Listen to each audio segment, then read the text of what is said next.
So hello everyone, मैं अमन आप सभी का एक बार फिर से स्वागत करता हूं पैरामेडिकल सारथी यूट्यूब चैनल पर।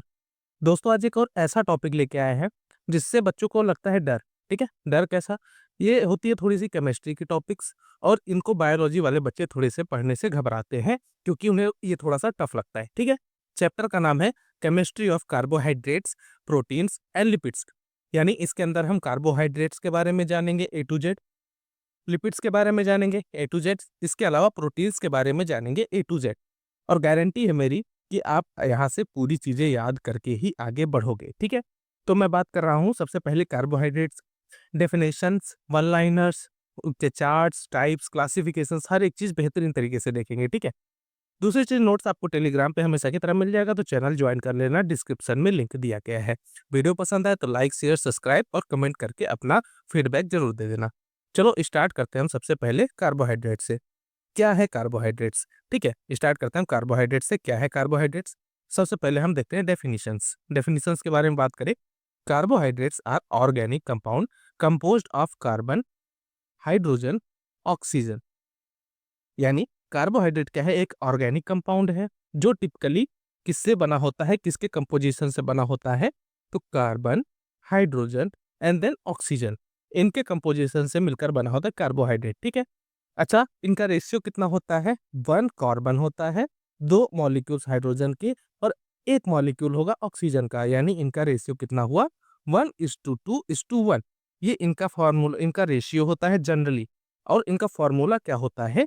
CnH2n का होल है, या इसको ऐसे भी बोल सकते हो, CnH2nOn। क्या इनको ये भी बोला जा सकता है? बिल्कुल बोला जा सकता है। आप ये बोल दो CnH2O का होल n, या इसको होल खोल दोगे तो CnH2n या ON, ये भी बोल सकते हो। तो क्या अब इतनी चीजें क्लियर है आपको कार्बोहाइड्रेट में कि कार्बोहाइड्रेट क्या है, किससे मिलकर बना होता है, इनका कंपोजिशन क्या है? तो कार्बोहाइड्रेट क्या है? ऑर्गेनिक कंपाउंड है, कंपोज्ड होता है कार्बन से, हाइड्रोजन से, ऑक्सीजन से। किन रेशियो में? 1:2:1 के रेशियो में, जिसमें 1 कार्बन, 2 हाइड्रोजन, 1 ऑक्सीजन का रेशियो होता है। जनरल फार्मूला की बात करें तो CnH2l का होल n होता है। तो ये हो गई कार्बोहाइड्रेट के बारे में बात। अब इसके अलावा हम बात करें, they are also called monosaccharides. इनको हम आल्सो क्या कह सकते हैं? सैकेराइड, सॉरी मोनो मैंने बोला। इनको हम कह सकते हैं सैकेराइड्स, यानी कार्बोहाइड्रेट्स को ही अगर हम बात करें सैकेराइड किसे कहते हैं इन जनरल, तो सैकेराइड्स हम किसे कहते हैं? सैकेराइड हम कहते हैं कार्बोहाइड्रेट्स को। ठीक है, सैकेराइड वर्ड कहाँ से आया? Derive from the Greek word saccharon. Saccharon एक ग्रीक वर्ड था, इसका मतलब होता है सुगर। यानी जो सैकेराइड वर्ड पढ़ा, ये पढ़ा ग्रीक वर्ड से, जिसका जो ग्रीक वर्ड था उसका नाम था सैकरॉन। इसकी मीनिंग होती है सुगर। तो इतनी चीज क्लियर है कि कार्बोहाइड्रेट किससे पढ़ा, कार्बोहाइड्रेट को हम सैकेराइड भी बोल सकते हैं। सैकेराइड ग्रीक वर्ड से पढ़ा, ग्रीक वर्ड सैकरॉन से पढ़ा, जिसका मतलब होता है सुगर। तो ये था कार्बोहाइड्रेट के बारे में बेसिक चीज। अब मैं बात करूं क्लासिफिकेशंस के बारे में। बहुत इंपॉर्टेंट चार्ट है, अक्सर क्वेश्चंस आते हैं कार्बोहाइड्रेट्स में उसके क्लासिफिकेशन से, और बच्चे कंफ्यूज भी यही होते हैं। बिल्कुल याद करते चलो साथ साथ। देखो, कार्बोहाइड्रेट 4 तरीके से होते हैं। एक मोनोसैकेराइड होता है, एक डाइसैकेराइड होता है, एक ऑलिगोसैकेराइड होता है, और फिर आता है पॉलीसैकेराइड। कितना क्लासेस बताया मैंने बच्चों? 4 टाइप बताया। एक मोनोसैकेराइड, एक डाइसैकेराइड, एक ऑलिगोसैकेराइड, एक पॉलीसैकेराइड। अब इसके नाम से ही तुम इसके डिफिनेशंस बता दोगे। सबसे पहले बताओ मुझे, सबसे पहले बताओ मोनो मतलब क्या? मोनो, मोनो मतलब एक। ठीक, मोनो मतलब एक। तो इसमें क्या होता है? इसका मीनिंग होती है सिंगल शुगर यूनिट, यानी केवल एक शुगर की यूनिट होगी। और मोनो मतलब एक है, तो क्या ये सिंपलेस्ट फॉर्म होगा क्या? जी बिल्कुल होगा। अब डाई, डाई का मतलब क्या होता है? डाई को अलग करो। डाई का मतलब होता है दो। बाई हो गया, डाई हो गया, इन सब की मीनिंग होती है दो। तो क्या इसकी मीनिंग भी हो जाएगी 2 मोनोसैकेराइड? हाँ जी, तो 2 मोनोसैकेराइड को जोड़ोगे, 1+1 जोड़ोगे तो आ जाएगा 2। तो इनको हम बोल देंगे डाइसैकेराइड। ये किससे लिंक होते हैं? ग्लाइकोसिडिक बॉन्ड द्वारा। अब देखो, एक एक मोनोसैकेराइड है, तो ये दोनों आपस में कैसे लिंक्ड हुए? ग्लाइकोसिडिक बॉन्ड द्वारा। इतनी चीज क्लियर है? तो क्या मोनो मतलब एक हुआ, सिंगल शुगर यूनिट हुई, सिंपलेस्ट फॉर्म हुई, क्लियर। डाई मतलब दो हुआ, दो मतलब 2 मोनोसैकेराइड से मिलकर जुड़े हुए हैं, और 2 मोनोसैकेराइड किससे जुड़े हुए हैं? ग्लाइकोसिडिक बॉन्ड द्वारा जुड़े हुए हैं। इतनी चीज क्लियर। फिर ऑलिगोसैकेराइड के बारे में बात करें। ऑलिगो, ऑलिगो मतलब बहुत सारे, ऑलिगो यानी 3 से 10 मोनोसैकेराइड, इतने भी बहुत सारे ओलिगो मतलब एक लिमिट में बहुत सारे, ठीक है? तो 3 से 10 मने मुझे गिनती पता है कि 3 से 10 ही मोनोसैकेराइड होंगे, तो इतनी चीज़ क्लियर। और पॉली, पॉली मतलब असंख्य, बहुत ज़्यादा। तो लॉन्ग चेन्स ऑफ मोनोसैकेराइड, बहुत लंबी चेन हो जाएगी मोनोसैकेराइड्स की। तो मोनोसैकेराइड से ये डाइसैकेराइड, ओलिगोसैकेराइड, पॉलीसैकेराइड, इनकी क्लासिफिकेशन में क्या आपको कोई दिक्कत? नहीं, बिल्कुल क्लियर है। अब एग्ज़ाम्पल्स देखते हैं भैया। मोनोसैकेराइड का एग्ज़ाम्पल देखो, ग्लूकोज़ होता है, फ्रक्टोज़ होता है, गैलेक्टोज़ होता है। क्या ये सिंपलेस्ट फॉर्म है शुगर का? हाँ जी, बिल्कुल होता है। ग्लूकोज़ की बात करें, सुक्रोज़ की फ्रक्टोज़ की बात करें, गैलेक्टोज़ की बात करें, ये सिंपलेस्ट फॉर्म होते हैं शुगर का। Simplest form of the sugar मतलब मोनोसैकेराइड। इतनी चीज़ बिल्कुल सिंपल से क्लियर। अब डाइसैकेराइड के बारे में बात करें, तो इसमें सुक्रोज़ याद रखना, लैक्टोज़ याद रखना, माल्टोज़ याद रखना। ये क्या है? ये डाइसैकेराइड है। डाई मतलब 2 मोनोसैकेराइड को जोड़ दिया तो डाई बन गया। ओलिगोसैकेराइड की बात करें, ओलिगो मतलब 3 से 10 मोनोसैकेराइड जुड़े रहेंगे। एग्ज़ाम्पल क्या हो जाएगा? रैफिनोज़, स्टाइकोज़, ये इसका एग्ज़ाम्पल हो जाएगा ओलिगोसैकेराइड का, ठीक है?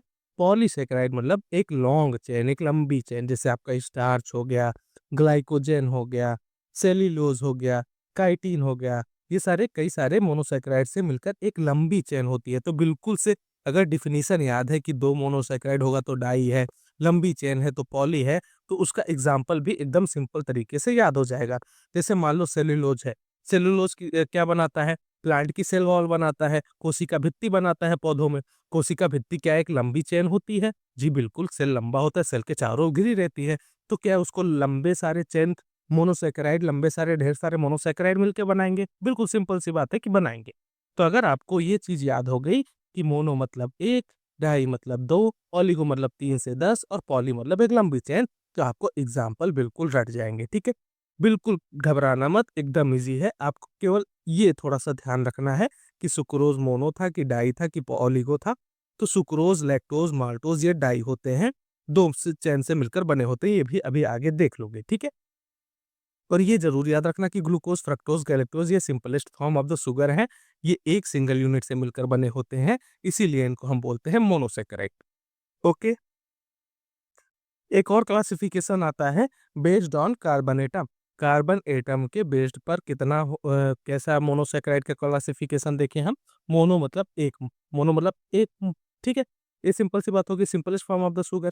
अब इसमें एक में कितने ज़्यादा कार्बन एटम हैं, तो उसके बेसिस पर हम क्या कर रहे हैं, मोनोसैकेराइड का क्लासिफिकेशन कर रहे हैं। जैसे नंबर ऑफ कार्बन एटम 3, 3 को जैसे 3 को क्या नाम दिया हमने? ट्राई, ट्राई मतलब 3। नाम से बिल्कुल एक-एक चीज़ पकड़ते चलो साथ-साथ। 3 मतलब ट्राई, ट्राई का एग्ज़ाम्पल हो गया ग्लिसरॉल एल्डिहाइड, ग्लाइसरॉल एल्डिहाइड। 4 मतलब टेट्रा, टेट्रोस, ठीक है? 4 मतलब टेट्रा होता है, टेट्रा से याद कर लो टेट्रोस, टेट्रोस का एग्ज़ाम्पल ओज से इरिथ्रोस, क्या इतनी भी चीज़ बिल्कुल क्लियर? 5 का मतलब पेंटा, पेंटा मतलब पेंटोस, याद हो गया? पेंटोस में राइबोस, ज़ाइलोस, ठीक?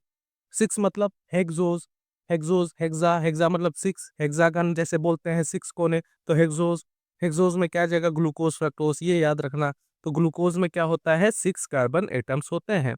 ग्लूकोज़ का जनरल फ़ॉर्मूला क्या होता है? C6H12O6। तो सिंपल सी बात है कि 6 कार्बन एटम आ रहे हैं, तो ग्लूकोज़ ऐसे ही याद हो जाएगा आपको। फिर मतलब 7, 7 मतलब हेप्टा, हेप्टा मतलब हेप्टोज़, तो इसका एग्ज़ाम्पल क्या हो जाएगा? सीडोहेप्टुलोज़। क्या इतनी चीज़ बिल्कुल क्लियर है? ठीक है। Reducing and non reducing sugars के बारे में बात करें। रिड्यूसिंग नॉन रिड्यूसिंग शुगर क्या होते हैं? इंपॉर्टेंट है, याद रखना, ठीक है? रिड्यूसिंग शुगर है फ्री एल्डिहाइड या ketone group and can reduce copper salt. यानी रिड्यूसिंग शुगर के पास क्या होता है? फ्री एल्डिहाइड होता है या तो फ्री कीटोन ग्रुप होता है and can reduce copper salt, और क्या रिड्यूस कर सकते हैं? ये कॉपर सॉल्ट को रिड्यूस कर सकते हैं। दूसरी बात आती है नॉन रिड्यूसिंग शुगर की। तो नॉन रिड्यूसिंग शुगर क्या होते हैं? Do not reduce copper salt. अब देखो सिंपल सी बात है, रिड्यूस मतलब छोड़ रहा है, रिड्यूस मतलब कोई चीज रिड्यूस हो रही है, और नॉन रिड्यूस मतलब कोई चीज नहीं रिड्यूस हो रही है। तो रिड्यूस हो रही है तो क्या रिड्यूस हो रही है? कॉपर सॉल्ट रिड्यूस हो रही है। और नहीं रिड्यूस हो रही है, नहीं छोड़ रहा है, तो कॉपर सॉल्ट नहीं छोड़ रहा है, डू नॉट रिड्यूस। बिल्कुल भी दिमाग नहीं लगाया, एकदम बेहतरीन तरीके से सिंपल से याद कर दिया, ठीक? तो रिड्यूसिंग नॉन रिड्यूसिंग का एग्जाम्पल याद, सॉरी डेफिनेशन याद, एग्जाम्पल भी देख लेते हैं साथ ही साथ। रिड्यूसिंग देखो, ग्लूकोज, फ्रक्टोज, लैक्टोज, माल्टोज ये क्या होते हैं? रिड्यूसिंग शुगर होते हैं, ये कॉपर सॉल्ट छोड़ते हैं। और नॉन रिड्यूसिंग शुगर में क्या है? कॉपर सॉल्ट नहीं छोड़ रहे हैं। एक एग्जांपल याद रख लो सिंपल सा, सुक्रोज। इतनी चीज क्लियर है? चलो आगे देखो, पॉलीसैकेराइड के बारे में बात करें। पॉलीसैकेराइड के स्ट्रक्चर एंड फंक्शन की बात करें तो मैंने बताया था एक लंबी चेन होती है, ठीक है? लंबी चेन जैसे सेलुलोज हो गया, प्लांट की सेल वॉल हो गई, स्टार्च हो गया, ग्लाइकोजन हो गया। तो एक लंबी चेन होती है मोनोसैकेराइड्स की।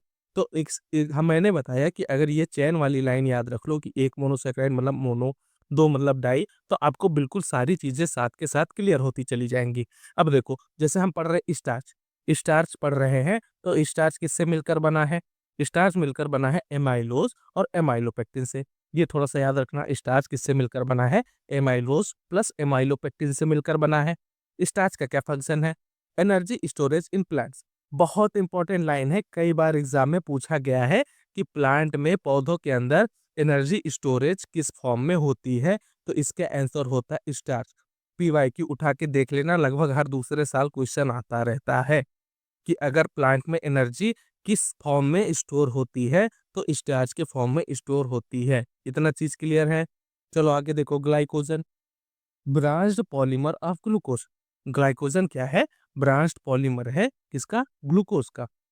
ये क्या है? Energy storage in animal. तो एनिमल में एनर्जी स्टोरेज कौन कैसे फॉर्म में होती है? ग्लाइकोजन के फॉर्म में होती है। और प्लांट में एनर्जी स्टोरेज किस फॉर्म में होती है? स्टार्च के फॉर्म में होती है। तो ये दोनों लाइन अपने आप में बहुत इंपॉर्टेंट है, बहुत अच्छे से याद कर लेना, ठीक है? सेल्यूलोज के बारे में बात करें, cellulose linear beta glucose chain से मिलकर बनी होती है। देखो पहली बात तो सेलुलर है, सेल्यूलोज है या पॉलीसेकेराइड है, तो एक तो चैन से मिलकर बनी होगी, तो लीनियर बीटा ग्लूकोज चैन से मिलकर बनी होती है। और structural component in plant cell wall, मैंने बताया था प्लांट के सेल वॉल किससे बने होते हैं? सेल्यूलोज से मिलकर बने होते हैं। इतनी चीज क्लियर? अच्छा, यहीं पर मैं एक और क्वेश्चन पूछूं। फंजाई, फंजाई या फंजाई जिनको मैंने कवक बोला था, कवक बोला था, क्या आपको याद है कि कवक का सेल वॉल किससे मिलकर बना होता है? अभी के अभी याद कर लो, काइटिन से। मैंने बार बार बताया हुआ है कि स्ट्रक्चर्स याद रखना किस चीज से मिलकर बना होता है। तो फंजाई या कवक का सेल वॉल काइटिन से बना है, प्लांट का सेल वॉल मिलकर बना है सेलुलोज से। इतनी चीज क्लियर है? इतनी चीज क्लियर है? तो बैक्टीरिया की सेल वॉल किससे मिलकर बनी है, मुझे कमेंट में बताओ, ठीक है? एक इजी सा क्वेश्चन है, आपको याद भी होगा, मैंने बैक्टीरिया में पढ़ा है बहुत अच्छे से। तो बैक्टीरिया की सेल वॉल किससे बनी होती है? कमेंट में बताओ। चलो आगे देखो, source of energy, source of energy. देखो कुछ इंपॉर्टेंस क्या है, इंपॉर्टेंस क्या है कार्बोहाइड्रेट्स का, हम उसके बारे में बात कर रहे हैं। तो सबसे पहली चीज क्या होती है? सोर्स ऑफ एनर्जी होती है। कार्बोहाइड्रेट से हमें एनर्जी मिलती है, एनिमल्स को भी मिलती है, प्लांट्स को भी मिलती है। इतनी चीज क्लियर है? Glucose is the primary fuel of the body. अब सिंपल सी बात है, बॉडी को सबसे प्राइमरी फ्यूल क्या है? ग्लूकोज है। ग्लूकोज हमें हर फॉर्म में चाहिए, चाहे वो खाने के साथ लो, चाहे वो गर्मियों में एक्स्ट्रा लो, तो ग्लूकोज हमें चाहिए रहता है। क्यों? प्राइमरी फ्यूल है किसकी? हमारे बॉडी की। तो ये सोर्स ऑफ एनर्जी वाले पॉइंट क्लियर। फिर आगे मैं बात करूं, storage molecule, glycogen in animal, starch in plant. ये लाइन बहुत इंपॉर्टेंट है।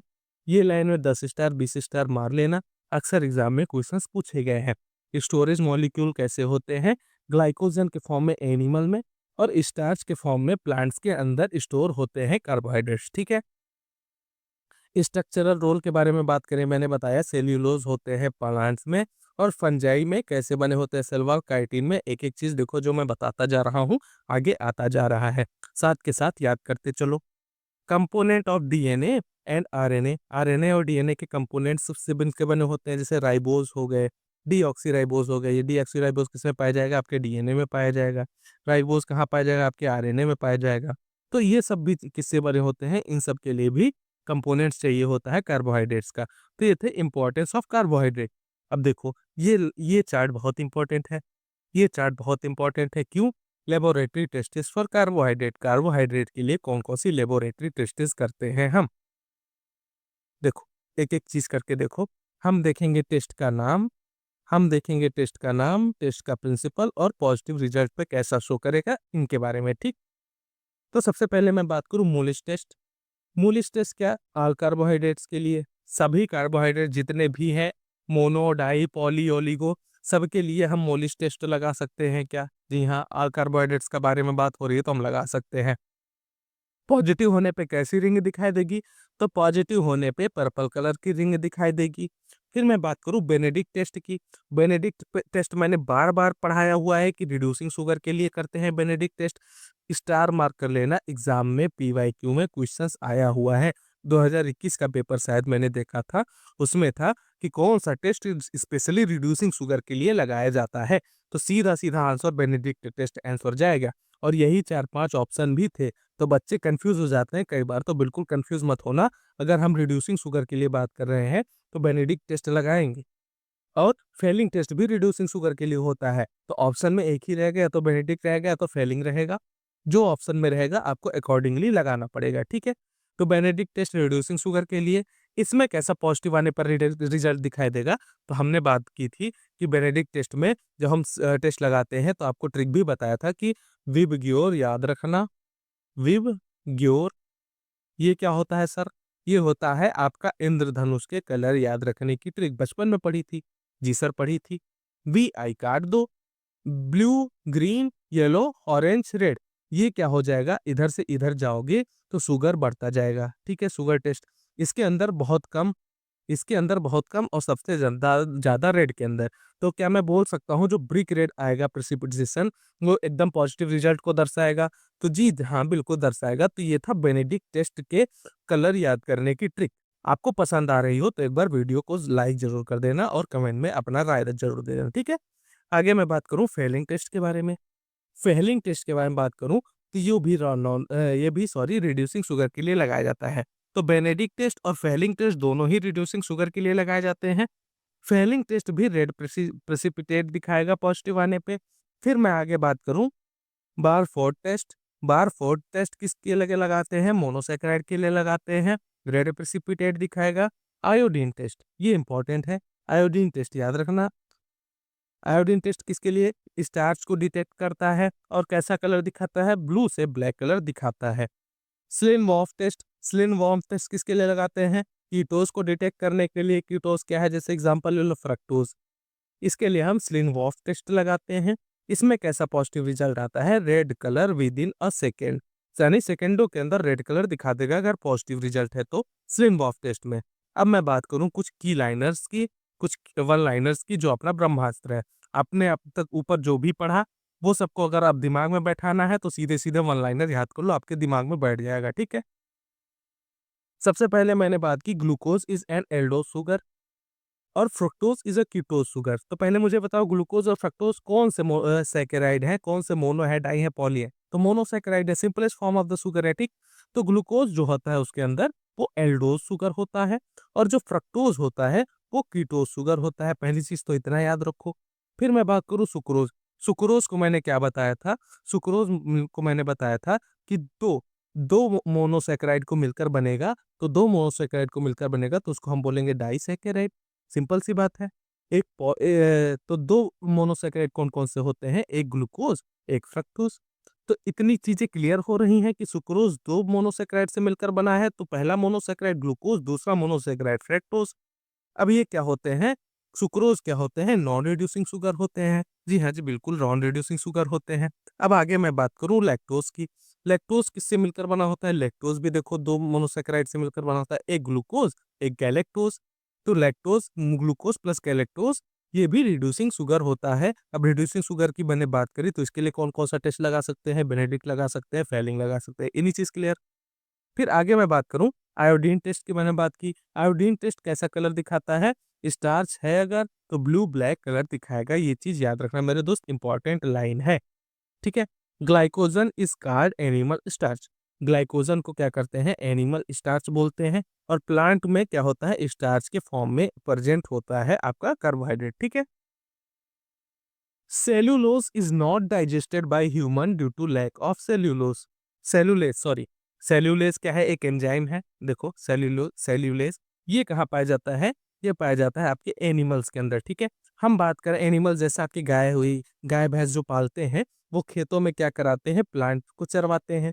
तो जो गाय भैंस होती हैं या एनिमल जैसे खरगोश वगैरह हुए, ये क्या करते हैं? ये अपने घास वगैरह को खा के अच्छे से पचा लेते हैं। लेकिन अगर घास आदमी खाएगा तो पचा पाएगा क्या? नहीं पचा पाएगा। क्यों नहीं पचा पाएगा? क्योंकि हमारे अंदर सेल्यूलेज की कमी होती है, जो सेल्यूलोज को डाइजेस्ट करता है। तो सेल्यूलेज जो है वो उन एनिमल्स के अंदर प्रेज़ेंट होता है जो घास वगैरह का सेवन करते हैं, जो शाकाहारी होते हैं। तो शाकाहारी तो हम ह्यूमन जो होते हैं, वो इन पौधों को या पेड़-पौधों को या प्लांट्स को या घास-वास को हम नहीं पचा पाएँगे, क्योंकि हमारे अंदर सेल्यूलोज़ की कमी होती है, जिसकी वजह से सेल्यूलोज़ का पाचन नहीं हो पाएगा। पाचन मतलब सेल वॉल ही नहीं पचा पाएँगे हम, तो आगे से अंदर से कैसे पाचन करेंगे? इतनी चीज़ क्लियर है। फिर मैं बात करूँ, ribose is a sugar in RNA, deoxyribose is in DNA. मैंने बताया था राइबोज़ शुगर होता है आरएनए में, डीऑक्सी किसमें होता है? डीएनए में, तो नाम से याद कर लेना, डी फॉर डीएनए। इतनी चीज़ क्लियर है। काइटिन फिर मैंने बताया था, काइटिन कहाँ पाया जाता है?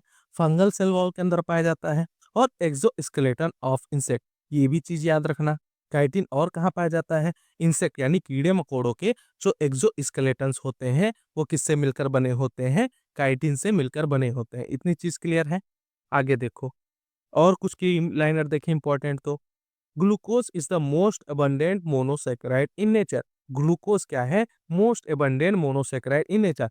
सबसे अबंडेंट, सबसे सिंपलेस्ट और सबसे ज्यादा पाया जाने वाला मोनोसेकेराइड क्या है? ग्लूकोज है। फिर आगे मैं बात करूं नेचुरल शुगर की, स्वीटेस्ट नेचुरल शुगर, सबसे मीठा नेचुरल शुगर क्या है? तो फ्रक्टोज है। ये सारी चीजें फैक्ट्स हैं, कुछ याद करते जाना साथ के साथ, ठीक है। Sucrose is non reducing disaccharide. Sucrose क्या है? नॉन रिड्यूसिंग डाइसेकेराइड है। मैंने डाई मतलब मैंने बताया था कि दो मोनोसेकेराइड को मिलकर बनेगा। किससे मिलकर बना है? ग्लूकोज प्लस फ्रक्टोज से मिलकर बना है। इससे क्या मिलकर बना? सुक्रोज मिलकर बना। तो इतनी चीज क्लियर है। Starch is the storage polysaccharide in plant. Starch कैसा होता है? प्लांट में पॉलीसेकेराइड के फॉर्म में स्टोर रहता है, ठीक है। Glycogen is the storage form of glucose in human. Glucose किस फॉर्म में हम ह्यूमंस के अंदर स्टोर होता है? तो ग्लाइकोजन के फॉर्म में स्टोर होता है। Cellulose provides rigidity to the plant cell wall. Rigidity मतलब मजबूती। मजबूती कौन प्रदान करता है? सेलुलोज प्रदान करता है। किसको? प्लांट सेल वॉल के अंदर पाया जाता है। इतनी चीज clear. Human can not digest cellulose due to lack of cellulase enzyme. मैंने बताया था कि अपने अंदर सेलुलेज एंजाइम नहीं पाया जाता, इसलिए हम पौधों को नहीं पचा सकते। Monosaccharides are crystalline, water soluble and sweet tasting. Monosaccharide कैसे होते हैं? क्रिस्टलाइन होते हैं, वाटर सॉल्युबल होते हैं और खाने में स्वीट्स होते हैं, मीठे लगते हैं। Disaccharides are hydrolysed into two monosaccharide. Disaccharide कैसा होता है? हाइड्रोलाइज्ड होता है किसमें? दो मोनोसैकेराइड के अंदर। Polysaccharides are generally insoluble in water and tasteless. Polysaccharide कैसे होते हैं? जनरली इनसॉल्युबल होते हैं किसमें? वाटर के अंदर। और कैसे होते हैं? टेस्टलेस होते हैं। ये चीज क्लियर है। अच्छा, ये लाइन कैसे याद रखोगे कि पॉलीसैकेराइड इनसॉल्युबल होते हैं वाटर के अंदर, टेस्टलेस होते हैं? देखो, जो मैं बात बताने जा रहा हूँ वो बात सही तो नहीं है, लेकिन आपकी याद करने के काम आ सकती है। कैसे? जैसे आप एक पौधा ले लो छोटा सा, या घास उखाड़ लो, उसको आप पानी में मिलाओ, मिल जाएगा क्या? नहीं मिलेगा। क्यों? क्योंकि उसके अंदर होती है सेलुलोज। सेलुलोज या स्टार्च कौन से फॉर्म में होती है? पॉलीसैकेराइड के फॉर्म में होती है। तो वो इनसॉल्युबल होगी वाटर में? जी बिल्कुल। उसको खा के भी देखो तो कैसा लगेगा? टेस्टलेस लगेगा। तो इतनी चीज क्लियर है। चलो आगे देखो। The glycosidic bond connect monosaccharide unit in disaccharide and polysaccharide. Glycosidic bond क्या? देखो, मैंने बताया था कि मोनोसेकेराइड यूनिट्स जो होती हैं, यूनिट की बात करें तो दो मोनोसेकेराइड अगर आपस में जुड़ी हैं तो उनको हम क्या बोलेंगे? डाइसेकेराइड बोलेंगे। अगर 3 से 10 मोनोसेकेराइड आपस में जुड़ी हैं तो उसको हम बोलेंगे ओलिगोसेकेराइड। अगर बहुत सारे मोनोसेकेराइड आपस में जुड़े हुए हैं, एक लंबी चेन बना रहे हैं, तो इसको हम क्या बोलेंगे? पॉलीसेकेराइड। तो इतनी चीज क्लियर है। अब ये आपस में जुड़े कैसे हैं? चेन तो बना रहे हैं, जुड़ते जा रहे हैं, पर किस चीज से जुड़े हैं, किस बॉन्ड से जुड़े हैं? तो मोस्ट इंपॉर्टेंट लाइन है, ग्लाइकोसिडिक बॉन्ड द्वारा जुड़े हुए हैं। इतनी चीज क्लियर है। Chitin contains an acetyl glucosamine and it present in fungi। Chitin क्या होता है? क्या पहली चीज तो ये बताओ, काइटिन क्या होता है? फंगस की सेल वॉल होती है। और कहाँ? एक्सोस्केलेटन में पाई जाती है, इंसेक्ट्स के, ठीक। अगर मैं फंजाई की ही बात करूं, फंजाई के संदर्भ में बात करूं, तो काइटिन के अंदर क्या होता है? एन एसिटाइल ग्लूकोसामाइन होता है। इतनी चीज क्लियर है। फिर देखो, Benedict's reagent contains copper sulphate use to test reducing sugar. मैंने बताया था बेनेडिक्ट टेस्ट के अंदर क्या होता है, क्या कंटेन करता है? कॉपर सल्फेट कंटेन करता है। कहाँ काम आता है? टेस्ट करने के, क्या टेस्ट करने के? रिड्यूसिंग शुगर्स को, ठीक है। मोलिस टेस्ट मैंने बताया था इस जनरल टेस्ट फॉर कार्बोहाइड्रेट्स। क्यों? मोलिस टेस्ट मैंने जब बता रहा था, जब मैंने चार्ट बनाया था कि आल कार्बोहाइड्रेट्स के लिए एक कॉमन टेस्ट कौन सा है, तो वो होता है मोलिस टेस्ट। मॉलिस टेस्ट होता है। तो Molisch test is a general test for all carbohydrate. तो सभी कार्बोहाइड्रेट के लिए जनरल टेस्ट कौन सा हुआ आपका? मॉलिस टेस्ट हुआ। इतनी चीज क्लियर है। चलो आगे देखो। Barfoed test distinguishes monosaccharides from disaccharide. Barfoed test क्या करता है? मोनोसैकेराइड को अलग करता है डाइसैकेराइड से, ठीक है। Amylose is a straight chain component of starch. Amylose क्या है? स्ट्रेट चेन कंपोनेंट होता है स्टार्च का। Amylopectin is a branched chain component of starch. अब दोनों में स्ट्रेट चेन और ब्रांच्ड चेन, इन दोनों को याद रखना। स्टार्च के अंदर स्ट्रेट चेन कौन सी होती है? तो एमाइलोज होती है। और स्टार्च के अंदर ब्रांच चेन कौन सी होती है? तो एमाइलोपेक्टिन होती है। Lactose intolerance occur due to deficiency of lactase enzyme. Lactose intolerance क्यों होता है? Occurs due to deficiency of lactase enzyme. होता है क्योंकि डेफिशिएंसी से, किसकी डेफिशिएंसी से? लैक्टेज एंजाइम की डेफिशिएंसी से। Deoxyribose sugar lacks one oxygen atom compare to ribose. Deoxyribose sugar क्या करता है? लैक करता है one oxygen atom composed to ribose, ठीक है, कंपेयर टू राइबोज। इतनी चीज क्लियर है। Glucose is also called dextrose in clinical setting. ये लाइन भी याद रखना। क्लिनिकल सेटिंग्स के अंदर हम ग्लूकोज को और क्या कह सकते हैं? डेक्सट्रोज कह सकते हैं। अब ये कैसे याद रखोगे? आपने ब्लड बैंक में काम किया होगा, मैं हर क्लास में बताता हूँ। उसमें आपने इसको एंटीकोगुलेंट का नाम सुना होगा, CPDA। फुल फॉर्म क्या होता है? Citrate phosphate dextrose, dextrose adenine, adenine, ठीक है। तो इसमें जो शुगर होता है, इसमें ग्लूकोज जो होता है वो क्या है? डेक्सट्रोज के फॉर्म में है। ये कौन सा होता है? Clinical setting. मतलब हम एक ब्लड बैंक के अंदर, एक क्लिनिक के अंदर, एक क्लिनिकल सेटिंग के अंदर ही स्पेशली इसका नाम दे रहे हैं। तो यहाँ पर हम ग्लूकोज को क्या बोल दिया? डेक्सट्रोज बोल दिया। तो इतनी चीजें क्लियर हैं, बिल्कुल बेहतरीन तरीके से पढ़ते चलो।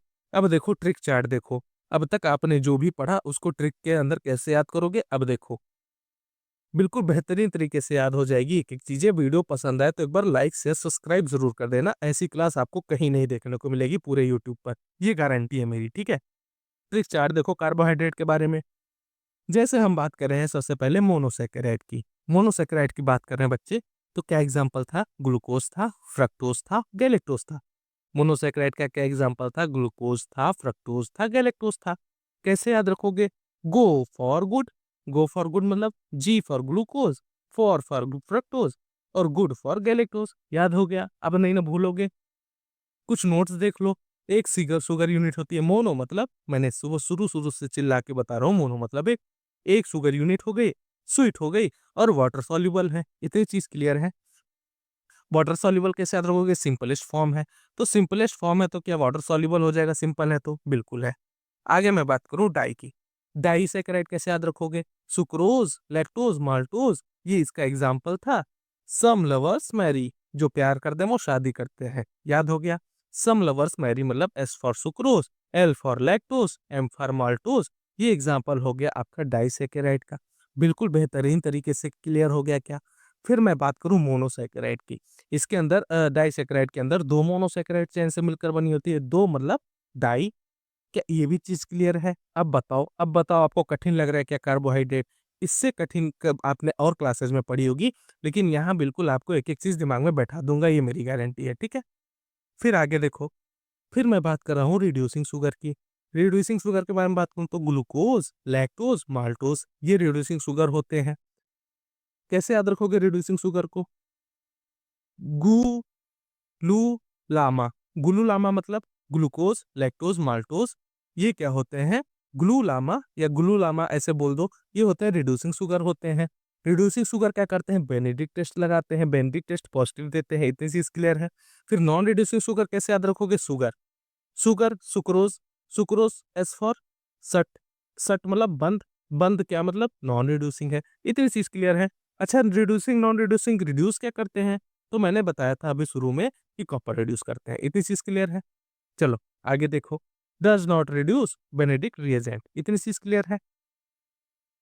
पॉलीसैकेराइड के बारे में बात करते हैं। स्टार्च, ग्लाइकोजन और सेलुलोज, इससे मिलकर बने होते हैं पॉलीसैकेराइड। अब ये कैसे याद रखोगे पॉलीसैकेराइड?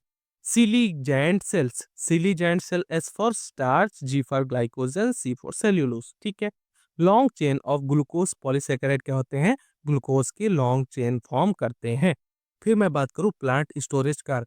प्लांट स्टोरेज कार्ब कौन सा होता है? स्टार्च होता है। स्टार्च प्लांट के अंदर स्टोर होता है कार्ब के रूप में। अब देखो कैसे याद रखोगे? प्लांट स्टोर स्टार्च किससे मिलकर बना होता है? एमाइलोज प्लस एमाइलोपेक्टिन से। इतनी चीज क्लियर है। एनिमल स्टोरेज कार्ब बताओ चलो। ग्लाइकोजन होता है। ग्लूकोज अपने शरीर में किस फॉर्म में मौजूद होता है? ग्लाइकोजन के फॉर्म में मौजूद होता है। एनिमल गिव ग्लाइकोजन, याद हो गया।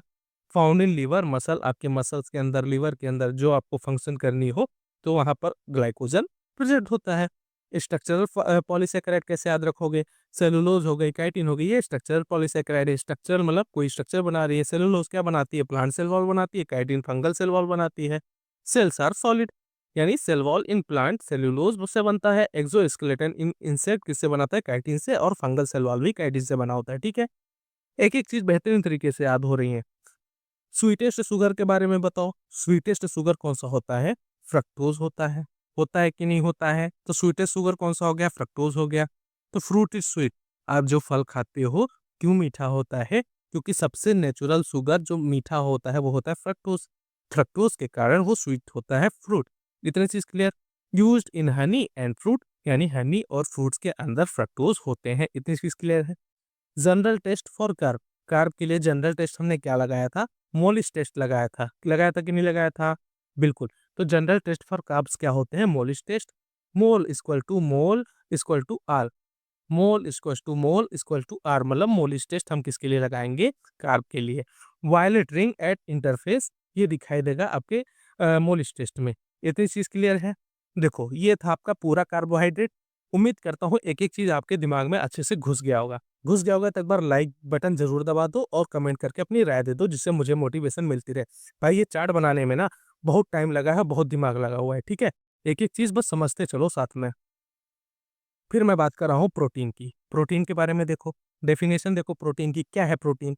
Protein are high molecular weight nitrogen containing organic compound made up of amino acid joined by peptide bond. क्या बोल रहा है भैया? प्रोटीन होते हैं हाई मॉलिक्यूलर वेट के नाइट्रोजन कंटेनिंग ऑर्गेनिक कंपाउंड होते हैं। किससे मिलकर बने होते हैं? अमीनो एसिड से। ज्वाइंड बाय पेप्टाइड बॉन्ड, किससे मिलकर ज्वाइन होते हैं? पेप्टाइड बॉन्ड से मिलकर ज्वाइन होते हैं। तो क्या प्रोटीन की परिभाषा आपको रट गई, याद हो गई? हिंदी में बात करें तो प्रोटीन ये शरीर की बुनियादी रचना और कार्यात्मक इकाइयां होती हैं। ठीक है, आगे कंपोजिशन देखो। CHON, कौन? कौन याद कर लो, कौन याद कर लो। कौन याद कर लिया तो प्रोटीन के कंपोनेंट्स याद हो गए। कंपोनेंट्स किससे मिलकर बना होता है? प्रोटीन कौन से मिलकर बना होता है? यानी सी, कार्बन, हाइड्रोजन, ऑक्सीजन, नाइट्रोजन। कभी कभी सल्फर, फास्फोरस और आयरन भी होते हैं प्रोटीन के कंपोजिशन में। इतनी चीज क्लियर है। बेसिक यूनिट की बात करें तो प्रोटीन का बेसिक यूनिट क्या है? एग्जाम में आया हुआ क्वेश्चन है। अमीनो एसिड होता है प्रोटीन का बेसिक यूनिट। इतनी चीज क्लियर है। फॉर्मूला क्या होता है? NH2CH का होल आर और COOH, ये एमिनो एसिड का फॉर्मूला हो गया। अच्छा, हमें प्रोटीन की डेली रिक्वायरमेंट कितनी पड़ेगी? ये इंपॉर्टेंट क्वेश्चन है अपने लैब फॉर्म के लैब पॉइंट ऑफ व्यू से। ठीक है, तो हमें डेली 0.8 से लेके 1 ग्राम पर केजी बॉडी वेट प्रोटीन की रिक्वायर्ड होती है। आपने ऐड भी देखा होगा, जब प्रोटीन का एड्स दिखाते हैं तो मान लो आप 90 किलो के हो तो आपको कितना, आपके 90 किलो बॉडी वेट के हिसाब से 0.8 चाहिए होगा, या 1 ग्राम पर केजी बॉडी वेट, पर केजी बॉडी वेट। यानी आप 90 किलो के हो तो आपको कितना प्रोटीन चाहिए? आपको 90 ग्राम प्रोटीन डेली चाहिए। इतनी चीज क्लियर है। इतनी चीज क्लियर है। अच्छा, इंक्रीज नीड, अगर आपको किन किन कंडीशंस में प्रोटीन ज़्यादा चाहिए हो सकता है? कभी कभी कुछ कंडीशंस में प्रोटीन की नीड ज़्यादा हो जाती है। क्या कंडीशंस है? प्रेगनेंसी है तो प्रोटीन भी ज़्यादा चाहिए। लैक्टेशन है, इन्फेक्शन है, वाउंड हीलिंग है। इसके अलावा एक चीज और जोड़ लो, जो आप जिम करते हो तो उसमें मसल रिकवरी के लिए भी प्रोटीन का इंक्रीज नीड चाहिए होता है। क्या इतना चीज क्लियर है? अब देखो, अब पढ़ते हैं क्लासिफिकेशन ऑफ प्रोटीन। प्रोटीन की क्लासिफिकेशंस पढ़ते हैं। क्या टाइप्स होते हैं, उनकी डिटेल्स, उनका एग्जांपल्स A to Z बिल्कुल देखते हुए चलते हैं। ठीक है, सबसे पहले मैं बात करूं सिंपल प्रोटीन की। सिंपल प्रोटीन क्या होता है? ओनली अमीनो एसिड होता है। एग्जाम्पल क्या क्या है? एल्ब्यूमिन है, ग्लोबुलिन है, ये सबसे सिंपल प्रोटीन फॉर्म होते हैं। ठीक है, इसके अंदर ओनली अमीनो एसिड्स होते हैं, इसलिए इनको हमने बोला सिंपल प्रोटीन। फिर अगला बात आता है कॉन्जुगेटेड प्रोटीन की। कॉन्जुगेटेड प्रोटीन मतलब कॉन्जुगेट यानी amino acid plus non protein part से मिलकर बने होते हैं आपके कॉन्जुगेट प्रोटीन। एग्जाम्पल क्या-क्या है? हीमोग्लोबिन हो गया, लिपोप्रोटीन हो गया, ये सब क्या है? आपके कॉन्जुगेटेड प्रोटीन्स हैं। फिर मैं बताऊँ फिर मैं बात करूँ डेराइव प्रोटीन की। डेराइव मतलब किसी चीज़ से डेराइव्ड हो रहे हैं, जैसे हाइड्रोलाइज़ प्रोडक्ट जैसे पेप्टोन्स हो गए, प्रोटियोजेज़ हो गए, ये हो गए डेराइव्ड प्रोटीन। तो क्या आपको प्रोटीन के बेसिस ऑफ कंपोजिशन संरचना के आधार पर आपको क्लासिफिकेशंस याद हो गई प्रोटीन की? ओके, अब देखो on the basis of function, function के आधार पर अगर हम बात करें तो प्रोटीन के क्या टाइप्स हो सकते हैं? स्ट्रक्चरल प्रोटीन हो सकता है, एंजाइमेटिक प्रोटीन हो सकता है, ट्रांसपोर्ट प्रोटीन हो सकता है, हार्मोनल हो सकता है, डिफेंस हो सकता है या स्टोरेज के फॉर्म में हो सकते हैं। इनके फंक्शंस देखो, स्ट्रक्चरल प्रोटीन क्या-क्या हो सकते हैं? जैसे टिश्यू सपोर्ट के लिए इनके फंक्शंस काम आते हैं। एग्जाम्पल ले लो, कोलेजन हो गया, केराटिन हो गया, ये सब क्या होते हैं? स्ट्रक्चर या टिश्यू के सपोर्ट में काम आते हैं, इसलिए इसको हम बोलते हैं स्ट्रक्चरल प्रोटीन। फिर एंजाइमेटिक प्रोटीन, एंजाइमेटिक मतलब कैटेलिस्ट। कैटेलिस्ट क्या करते हैं? जैसे एमाइलेज हो गए, ट्रिप्सिन हो गए, ये एंजाइम कैटेलिस्ट होते हैं। ये एंजाइम होते हैं जो रिएक्शन की रेट को बढ़ा देते हैं, कैटेलिस्ट होते हैं, ठीक है? फिर मैं बात फिर मैं बात करूँ ट्रांसपोर्ट के फॉर्म में। ट्रांसपोर्ट मतलब कैरी मॉलिक्यूल, सिंपल सी बात है, ट्रांसपोर्ट मतलब एक जगह से मॉलिक्यूल को दूसरी जगह पहुँचाना। तो ये हो गया ट्रांसपोर्ट के फॉर्म में होते हैं प्रोटीन, कौन-सी? हीमोग्लोबिन। हीमोग्लोबिन मतलब ऑक्सीजन के ऊपर ऑक्सीजन के अंदर हीमोग्लोबिन पाए जाते हैं और हीमोग्लोबिन क्या करते हैं? ऑक्सीजन को कैरी करते हैं। एक हीमोग्लोबिन कितना ऑक्सीजन कैरी कर सकता है? बिल्कुल 4 ऑक्सीजन कैरी कर सकता है। तो इतनी चीज़ें क्लियर हैं।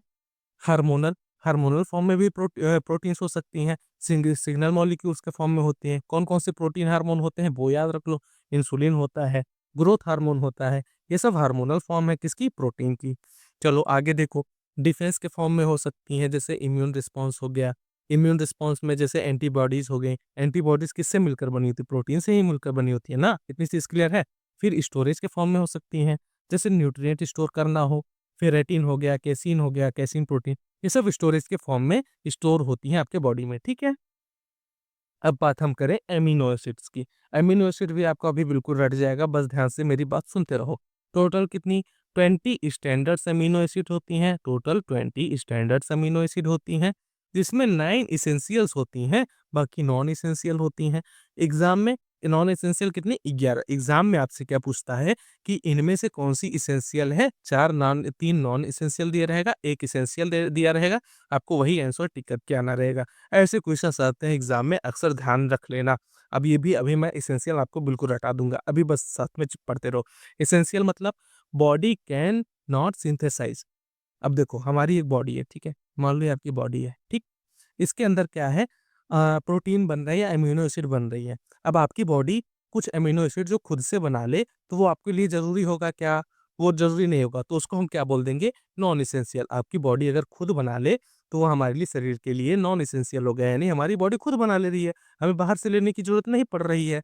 और अगर हमारी बॉडी ऐसे अमीनो एसिड्स को जो खुद ना बना पाए, ठीक है? हमें सप्लीमेंट के फॉर्म में या बाहर से लेने के फॉर्म में ज़रूरत पड़े, तो उसको हम बोलेंगे एसेंशियल, यानी आवश्यक।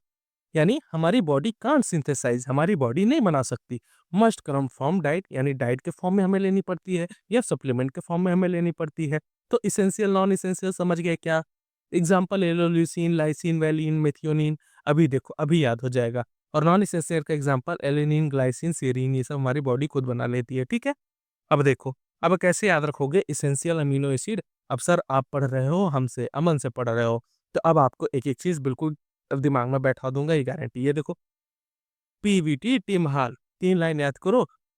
टिम का हॉल कैसा है? प्राइवेट है। टिम का हॉल प्राइवेट है, आपको एसेंशियल अमीनो एसिड याद हो गए। एग्ज़ाम में एक क्वेश्चन नहीं गलत होगा। पीवीटी मतलब फेलाइन एलेनिन, V for valine, T for threonine. Tim से क्या हो गया? ट्रिप्टोफैन, आइसोल्यूसिन और मेथियोनिन। हाल से क्या हो गया? Histidine, arginine, leucine, lysine. Essential आपके बिल्कुल दिमाग में ये फिट हो गया। पीवीटी, टिम हाल आपने याद कर लिया। टिम का हाल कैसा है? प्राइवेट है। आपको एसेंशियल अमीनो एसिड्स याद हो गए। ये हमारा शरीर खुद नहीं बनाएगा, इसे हमें डाइट में लेना पड़ेगा। बिल्कुल इतनी चीज़ क्लियर है? चलो। अब ये सब ट्रिक अगर आपको पसंद आ रहा हो तो एक बार कमेंट करके फीडबैक ज़रूर दे देना मेरे दोस्त, मुझे भी मोटिवेशंस मिलती रहेंगी ऐसे क्लासेस बनाने के लिए, ठीक है? आगे मैं बात करूँ प्रोटीन के स्ट्रक्चर्स की। प्रोटीन की स्ट्रक्चर्स कैसी होती हैं? तो प्राइमरी हो सकती है, सेकेंडरी स्ट्रक्चर्स हो सकती हैं, टर्शरी स्ट्रक्चर्स हो सकती हैं या क्वाaternary स्ट्रक्चर्स हो सकती हैं।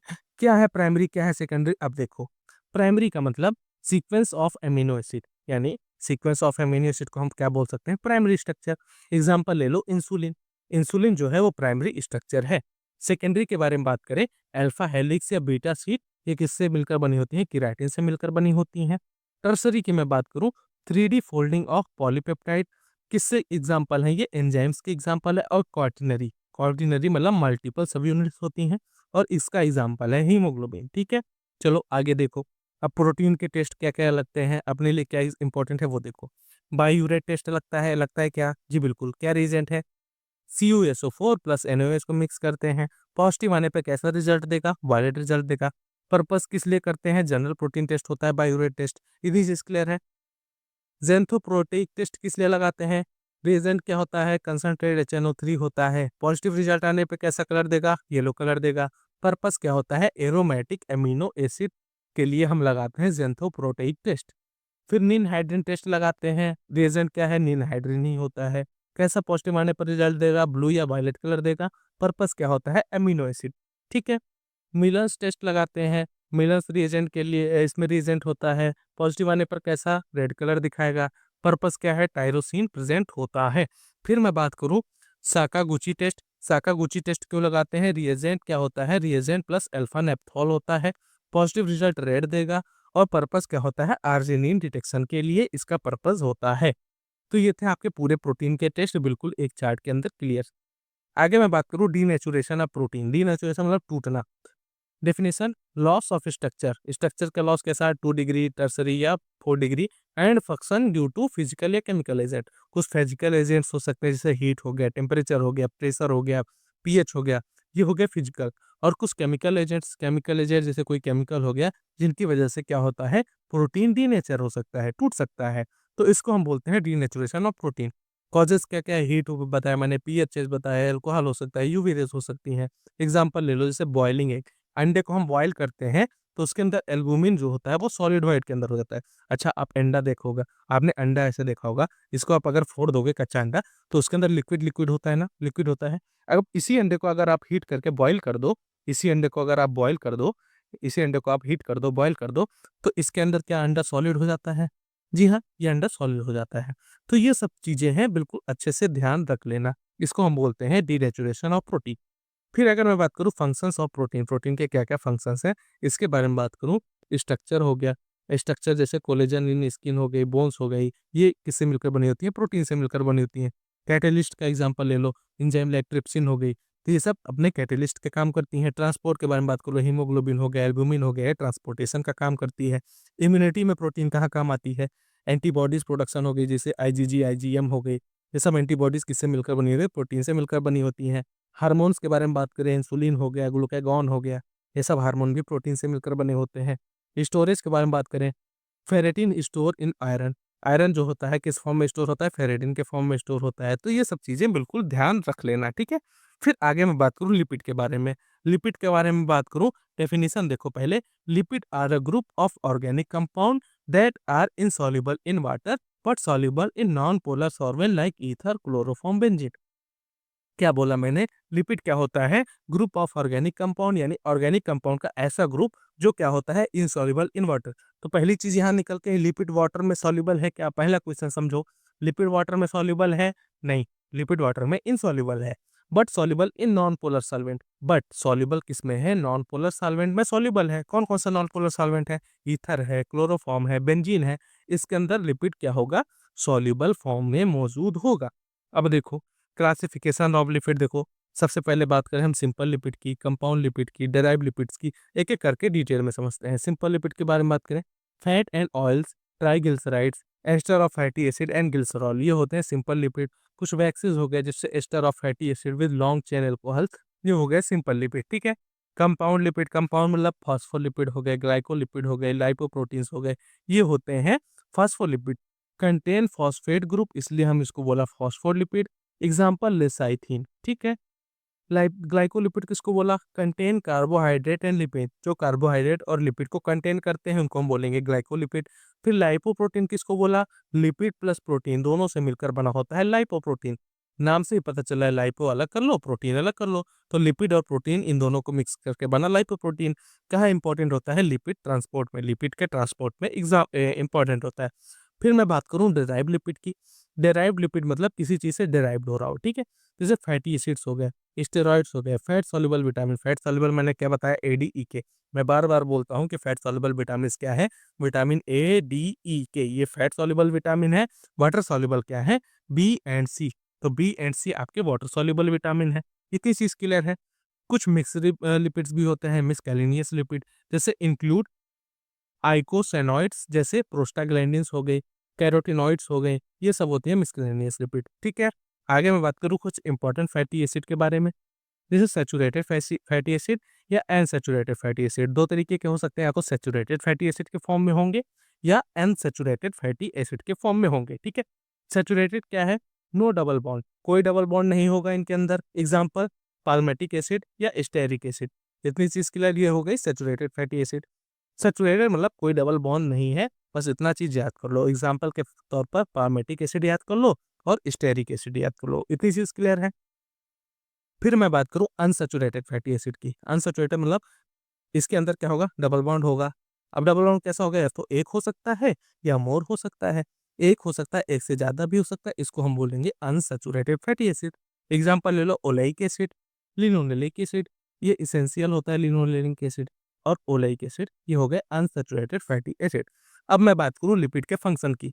लिपिड के फंक्शन की मतलब एनर्जी स्टोरेज में अगर मैं बात करूं तो 1 ग्राम फैट कितना होता है? 9 किलो कैलोरी होता है। ये एग्जाम में क्वेश्चन आया हुआ है, ठीक है। 1 ग्राम फैट कितना किलो कैलोरी के बराबर होता है? तो 9 किलो कैलोरी के बराबर होता है। Structural component of cell membrane किससे मिलकर बना होता है? फास्फोलिपिड से और कोलेस्ट्रॉल से मिलकर बना होता है। इतनी चीज क्लियर है। इंसुलेशन एंड प्रोटेक्शन में भी मदद करता है आपका कौन? Lipids. Precursor for hormone, hormone के लिए प्रीकर्सर होता है, जैसे स्टेरॉइड हार्मोन ले लो। Help in absorption of fat soluble vitamin, fat soluble vitamin के एब्जॉर्प्शन में मदद करता है कौन? लिपिड। इतनी चीज क्लियर है।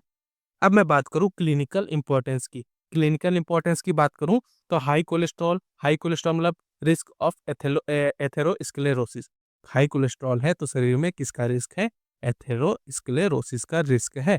Ketone bodies form in uncontrol diabetes और स्टारवेशन। अब मैंने बताया था कि जनरली यूरिन में कीटोन बॉडीज प्रेजेंट होती हैं क्या? नहीं होती। किस फॉर्म में प्रेजेंट होंगी? अगर हमारा बॉडी स्टारवेशन में है, यानी भूखा है, कई टाइम से कुछ खाया नहीं है, या अनकंट्रोल डायबिटीज है, उस फॉर्म में कीटोन बॉडीज दिखाई देंगी यूरिन में, ठीक है। फिर अगर मैं बात करूं लिपिड प्रोफाइल टेस्ट, हम LFT करते हैं, lipid profile test, sorry LFT मतलब लीवर फंक्शन टेस्ट, और लिपिड प्रोफाइल टेस्ट भी करते हैं। तो लिपिड प्रोफाइल टेस्ट के अंदर हम क्या करते हैं? कोलेस्ट्रॉल देखते हैं, HDL LDL देखते हैं, ट्राइग्लिसराइड देखते हैं, LDL देखते हैं, HDL देखते हैं। इसमें गुड कोलेस्ट्रॉल कौन सा है, बैड कोलेस्ट्रॉल कौन सा है, ये भी क्वेश्चन आता है। तो LDL लो डेंसिटी कोलेस्ट्रॉल को हम बोलते हैं बैड कोलेस्ट्रॉल, और HDL हाई डेंसिटी कोलेस्ट्रॉल को हम बोलते हैं गुड कोलेस्ट्रॉल। तो ये क्वेश्चंस भी याद रखना बहुत इंपॉर्टेंट है, ठीक है। फिर आगे मैं बात करूं लिपिड टेस्ट के बारे में, बायोकेमिकल टेस्ट के बारे में, सेपोन फंक्शन टेस्ट के बारे में बात करूं तो क्या होता है? फैट प्लस एल्कलाई, इससे मिलकर बनता है सॉप, ठीक है, इससे मिलकर बनता है सॉप। फिर सूडोन 3 स्टेनिंग की मैंने बात की थी। सूडोन 3 कहाँ इस्तेमाल किया जाता है? डिटेक्ट फैट, फैट डिटेक्ट करता है कहाँ? टिश्यू के अंदर। फिर सॉल्युबिलिटी टेस्ट की मैंने बात की थी। सॉल्युबल इन ईथर या क्लोरोफॉर्म, क्लोरोफॉर्म या ईथर के फॉर्म में सॉल्युबल होता है। सॉल्युबिलिटी टेस्ट लिपिड के बारे में। तो ये कुछ टेस्टेज हो गए। अब मैं बात करूँ प्रोटीन और लिपिड इनके कंबाइंड वन लाइनर्स के बारे में। अब तक आपने जो पढ़ा वो कैसे क्वेश्चंस बन के आते हैं, अब देखो समझते चलो। Protein are made up of amino acid, protein किससे मिलकर बने होते हैं? अमीनो एसिड से मिलकर बने होते हैं। इतनी चीज क्लियर है। The bond between two amino acid is called peptide bond, दो अमीनो एसिड के बीच का मिलकर बना हुआ बॉन्ड क्या कहलाता है? पेप्टाइड बॉन्ड कहलाता है। फिर मैंने बात की थी बायोरेट टेस्ट। बायोरेट टेस्ट किसके डिटेक्शन के लिए होता है? प्रोटीन की डिटेक्शन के लिए हम बायोरेट टेस्ट करते हैं। फिर मैं बात करूं albumin, albumin is the most abundant plasma protein. मैंने बताया था एल्बुमिन एल्बुमिन क्या होता है। अगर प्लाज्मा प्रोटीन की बात कर रहे हैं तो उसके अंदर मोस्ट अबंडेंट प्रोटीन कौन सा होता है? एल्बुमिन होता है। 10 स्टार मार लो, इस क्वेश्चन को कई बार आया हुआ है, ठीक है। Denaturation destroy protein structure but not composition. Denaturation से क्या होता है? संरचना बदलती है, संरचना नहीं, ठीक है। Denaturation destroy protein structure but not composition. Protein की स्ट्रक्चर को बदल सकती है, उसकी कंपोजिशन को नहीं बदलती, ठीक है। Essential amino acid can not be synthesize in the body. शरीर के अंदर आवश्यक अमीनो एसिड नहीं बनाए जा सकते, इसेंशियल नहीं बनाए जा सकते, इसे हमें डाइट के फॉर्म में लेनी पड़ती है। लेकिन अगर हम बात करें नॉन इसेंशियल अमीनो एसिड की, तो हमारा शरीर बनाने में सक्षम होता है। फिर अगर मैं बात करूं, urea is the end product of protein metabolism. Urea क्या होता है? प्रोटीन मेटाबॉलिज्म का अंतिम उत्पाद है, एंड प्रोडक्ट है, इतनी चीज याद रख लेना, ठीक है। Protein act as enzyme hormone antibodies. Protein कैसे होते हैं? एंजाइम के फॉर्म में हो सकते हैं, हार्मोन के फॉर्म में हो सकते हैं, या एंटीबॉडीज का कार्य करते हैं। दिस इज क्लियर है। Protein digestion start in the stomach with enzyme pepsin. अच्छा, हमारे बॉडी में जब हम खाना खाते हैं तो प्रोटीन कैसे डाइजेस्ट होना चालू होती है? स्टार्ट होती है इस स्टमक से। और कैसे स्टार्ट होती है? किस एंजाइम की प्रेजेंट में स्टार्ट होती है? पेप्सिन की। अब यहाँ से एक और क्वेश्चन बना, क्वेश्चन आ जाए प्रोटीन पाचक एंजाइम का नाम बताओ। प्रोटीन पाचक एंजाइम यानी प्रोटीन डाइजेस्टिव एंजाइम का नाम बताओ, तो पेप्सिन होता है। तो क्या मैं बोल सकता हूँ पेप्सिन होता है, प्रोटीन को डाइजेस्ट कर देता है? तो प्रोटीन को डाइजेस्ट करने वाले एंजाइम का नाम होता है पेप्सिन। इतनी चीज क्लियर है। फिर देखो, protein help in tissue repair and growth. Protein क्या करता है? ऊतकों की मरम्मत करता है, टिश्यू को रिपेयर करता है, और ग्रोथ यानी विकास में मदद करता है, ठीक है। आगे देखो, protein deficiency causes kwashiorkor disease. Protein की कमी से क्वाशियोरकर डिजीज होती है। आपने सुना होगा क्वाशियोरकर और मेरेस्मस। तो ये डिफरेंस याद रखना, क्वाशियोरकर किससे होता है? प्रोटीन की कमी से होता है। Casein is the male protein in milk. Casein क्या होता है? मिल्क के अंदर मुख्य प्रोटीन होता है। तो मिल्क में मेनली प्रोटीन की अगर हम बात करें क्या होता है? वो कैसीन होता है। इतनी चीज क्लियर है। Globulin act as antibodies in immune defence. यानी ग्लोबुलिन क्या होती है? एंटीबॉडीज की तरह रोग प्रतिरोधक कार्य करती हैं। फिर a complete protein content all 9 essential amino acid. अब मैंने बात की एक कंप्लीट प्रोटीन और इनकम्प्लीट प्रोटीन की। अब इसको एक एग्जांपल से समझो। अभी आपने अगर जिम वाले जो बॉयज होंगे वो समझते होंगे, अभी दो कंट्रोवर्सी चली थी एक प्रोटीन पाउडर पे। मान लो एक आप प्रोटीन पाउडर लेते हो, और दूसरा अगर आप जिम कर रहे हो तो क्या ले सकते हो? ऑप्शनल ले लो, सत्तू पाउडर। इन दोनों पे बहुत कंट्रोवर्सी चली थी। क्या बताया जा रहा था कि जितना इसके कुछ मान के चलो आपने 100 ग्राम में जितनी प्रोटीन होती है, क्या उतनी प्रोटीन इसके भी 100 ग्राम में होती है? तो प्रोटीन कंटेंट सेम होता है। पर क्या हम सत्तू को सप्लीमेंट के फॉर्म में ले सकते हैं? क्या नहीं, क्योंकि ये इसेंशियल इसके अंदर नहीं है। इसके अंदर 9 इसेंशियल अमीनो एसिड नहीं है, तो ये इनकम्प्लीट प्रोटीन होता है, ठीक है। इसीलिए हम बोलते हैं कि जो मिल्क से बने हुए प्रोटीन होते हैं उसके अंदर आवश्यक 9 इसेंशियल अमीनो एसिड होते हैं। इसलिए जो वे प्रोटीन होता है, जो वे प्रोटीन होता है वो क्या होता है? वो कंप्लीट प्रोटीन होता है, ठीक है। इसीलिए सत्तू वगैरह को बोलते हैं हम इनकम्प्लीट प्रोटीन सोर्स होते हैं। इनकम्प्लीट क्यों? क्योंकि उसके अंदर 9 एसेंशियल अमीनो एसिड है, वो नहीं होते, इसलिए वो कंप्लीट नहीं हो सकते। इतनी चीज क्लियर है।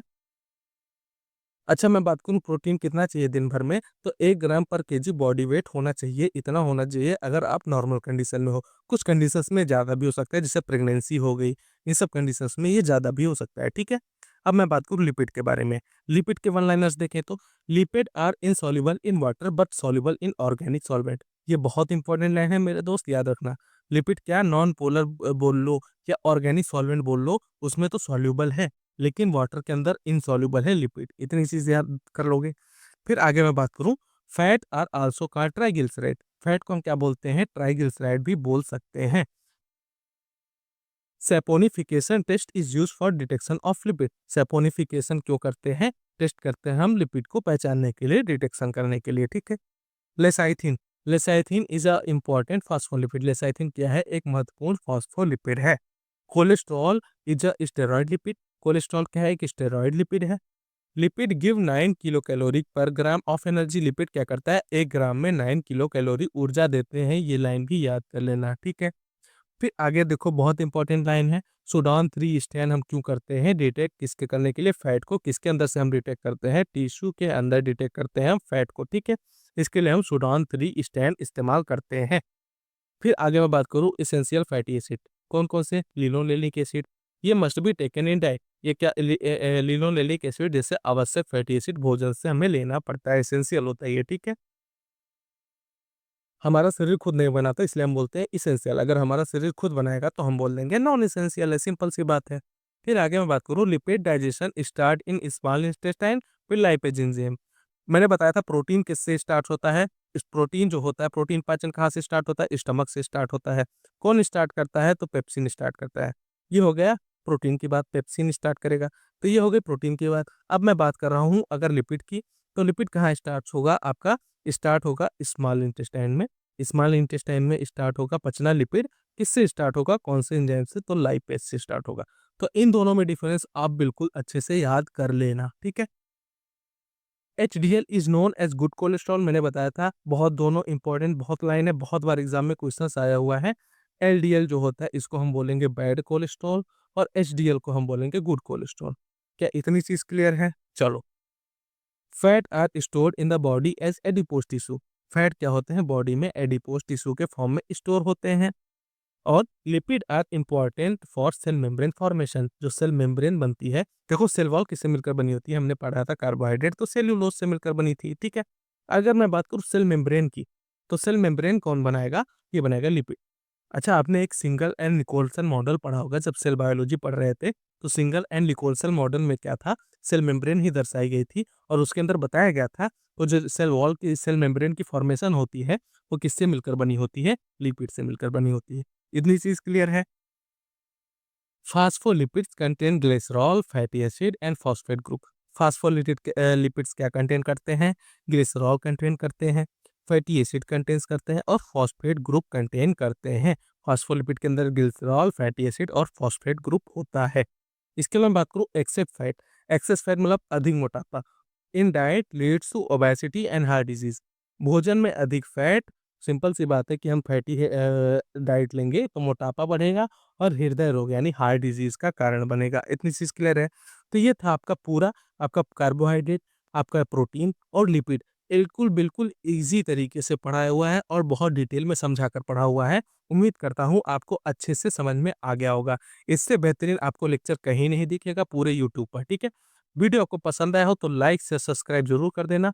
नोट्स आपको टेलीग्राम पे मिल जाएगा। और दूसरी चीज, आप हमारे टेलीग्राम को भी ज्वाइन कर लो और अब मुझे सपोर्ट दिखाओ अपने कमेंट बॉक्स में कि आपको लेक्चर कैसा लगा, ठीक है? देखने के लिए वीडियो बहुत बहुत धन्यवाद। Thanks for watching.